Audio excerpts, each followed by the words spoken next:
The screech of tires tore through the city's roar, a hair's breadth from disaster. At the edge of a chaotic six-lane crossing, a blind elderly man flinched, his white cane trembling, utterly stranded amidst a torrent of speeding metal and blaring horns. Cars swerved, drivers cursed, but none stopped. He was a fragile ship in a raging storm, moments from being overwhelmed. Then, from the grimy shadows of an alley, a figure no bigger than a whisper emerged. A barefoot boy, perhaps 7 years old, with eyes that held the city's harshness but also an astonishing, fierce light. What this fearless child did next defied all odds, a breathtaking act of courage that would not only save a life, but ignite a chain of heartwarming events no one could have foreseen. This old man was Mr. Arthur Silas, 72, new to this overwhelming city and shrouded in the lonely twilight of blindness. His days in his small, neat apartment were measured by familiar textures and the echoes of his late wife, Clara. The city outside was a bewildering maze of noise, and his pride, the quiet dignity of a retired music teacher, made asking for help a mountain to climb. Each venture out was an act of courage, but this particular intersection, Elm and Oakhaven, was a beast he hadn't reckoned with. He was lost and terrifyingly alone. The boy was Leo. The city streets were his harsh cradle and his unforgiving teacher. He knew hunger as a constant companion, and sleep was often a fitful affair in hidden doorways.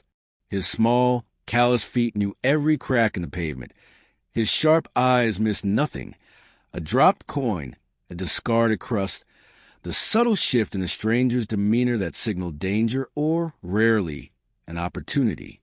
He'd seen Mr. Silas from his usual haunt behind a battered newspaper box, watched the old man's growing distress, the near misses, the palpable fear. Most people were just part of the city's blur, but the old man's acute vulnerability snagged at something deep inside Leo, something beyond his daily struggle for survival. A fresh wave of traffic surged.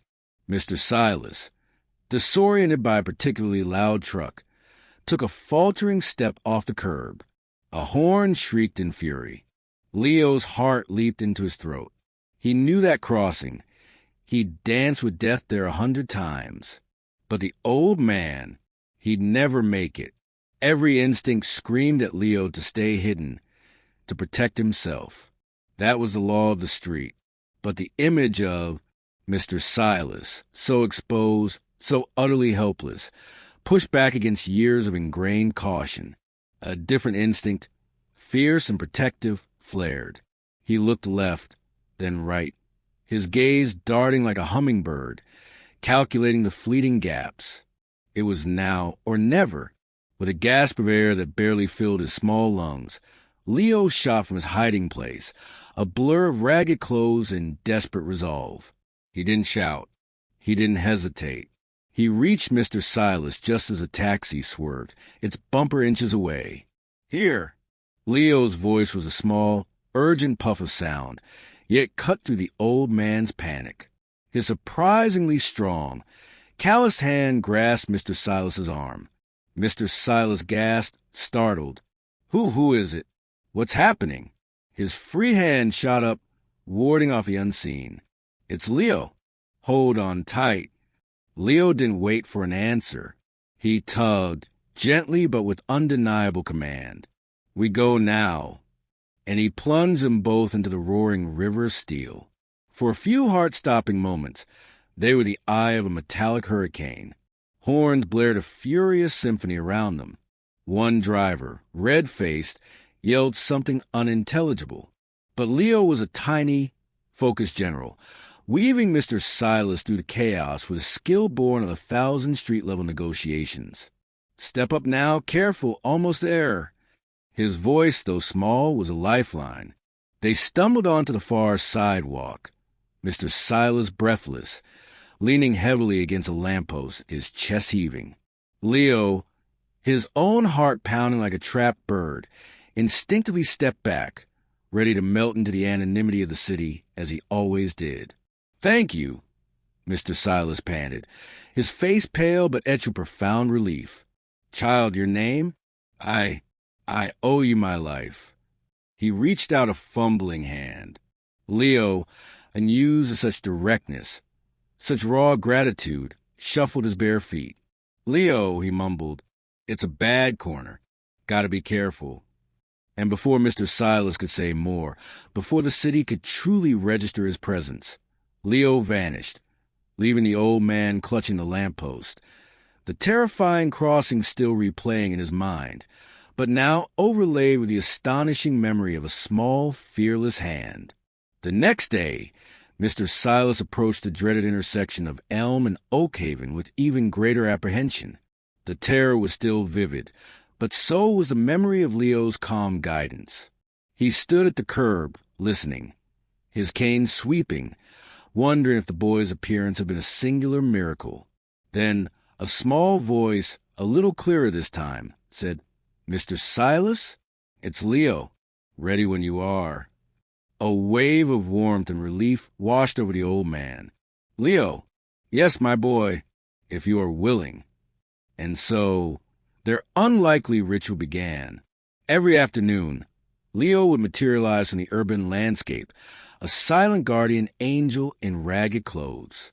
Mr. Silas found himself listening for Leo's approach, his presence a small, steady light in the disorienting city. Their conversations, snatched in the moment before and after their shared peril, were brief at first. Leo learned of Mr. Silas's blindness, his solitary life, his love for his late wife, Clara, and his past as a music teacher, a fact that made Leo's eyes widen, thinking of a long-lost, broken music box he once treasured. Mr. Silas, in turn, learned only that Leo was just Leo, a child navigating an existence Mr. Silas could barely comprehend. Their connection deepened with small, tentative gestures. One raw afternoon, Leo pressed a warm, slightly squashed pastry he'd scrounged into Mr. Silas's hand. "You look cold," he'd muttered, embarrassed. Mr. Silas, deeply touched, began to carry a packet of biscuits, always offering one to Leo, who accepted with a solemn dignity. Mr. Silas started sharing more, speaking of Clara's love for vivid sunsets he could no longer see, of the joy of music. He noticed Leo often hum quiet, wistful tunes. "Just songs from shops," Leo would say, shrugging. Their fragile bond was tested one afternoon. A gruff hot dog vendor, whose cart Leo often passed with longing eyes, saw them together. "Hey, street rat!" the vendor bellowed, striding toward them. "Stop bothering this old man. Get lost, or I'm calling the cops." He clearly saw Leo as a menace, a pickpocket. Leo flinched, shrinking back, his eyes darting for an escape. This was the reaction he knew, the one he expected. He braced for Mr. Silas to wave him away. But Mr. Silas drew himself up, his grip on his cane tightening. His voice, though it trembled, rang with an unfamiliar fire. "Leave that boy alone," he commanded, his sightless eyes turned toward the vendor's aggressive voice. "He is not bothering me. He is my helper. He is my friend." The vendor, stunned into silence by the old man's fierce protectiveness, mumbled an apology and retreated. Leo stared at Mr. Silas, his mouth agape. Friend.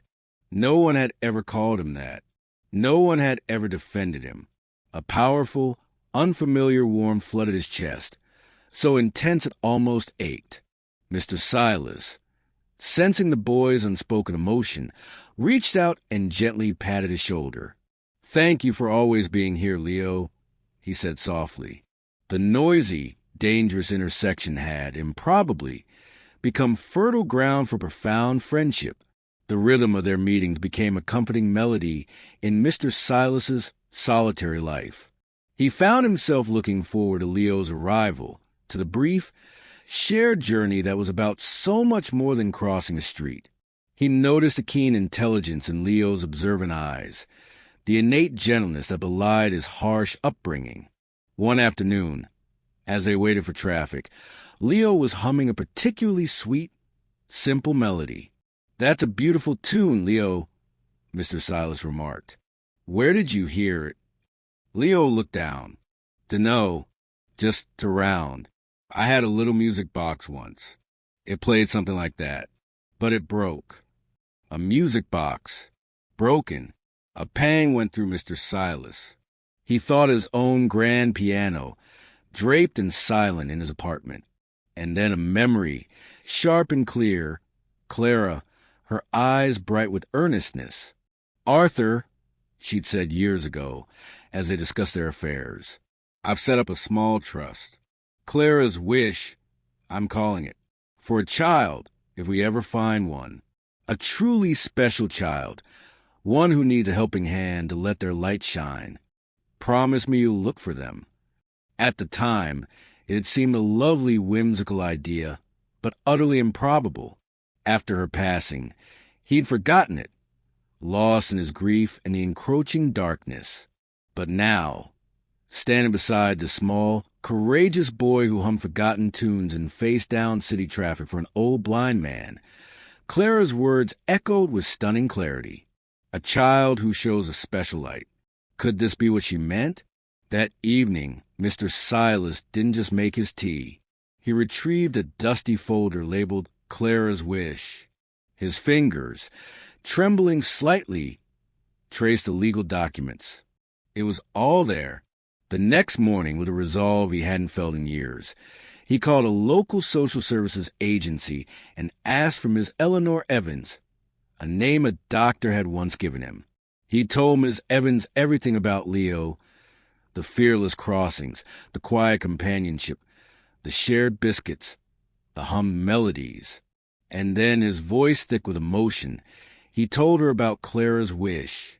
Ms. Evans, a seasoned social worker, listened with professional calm, yet she was moved by the old man's passionate conviction. "Mr. Silas," she said, her voice gentle, "this is quite an extraordinary story. I would, of course, need to meet Leo and assess the situation carefully." They arranged for Miss Evans to discreetly observe them at the intersection the next day. Leo, oblivious, was there as always, his small figure a beacon for Mr. Silas. Miss Evans watched from a distance as Leo expertly guided the old man, their easy camaraderie evident even in their brief exchange. She saw not charity, but a genuine mutual affection. When they were safely across, and Leo had accepted his customary biscuit, Miss Evans approached. Leo tensed, his street instincts flaring at the sight of an official-looking stranger. But Mr. Silas placed a reassuring hand on his shoulder. "Leo," he said, a new hopefulness in his voice, "this is Miss Evans. She's a friend. She might be able to help us." Leo looked from Mr. Silas's hopeful face to Miss Evans's kind, searching eyes. For the first time, the word help didn't sound like a dismissal. It sounded like a beginning. A few days later, they met in a quiet room at a community center. Leo perched on the edge of a large chair, Mr. Silas beside him, his hand a comforting weight on the boy's shoulder.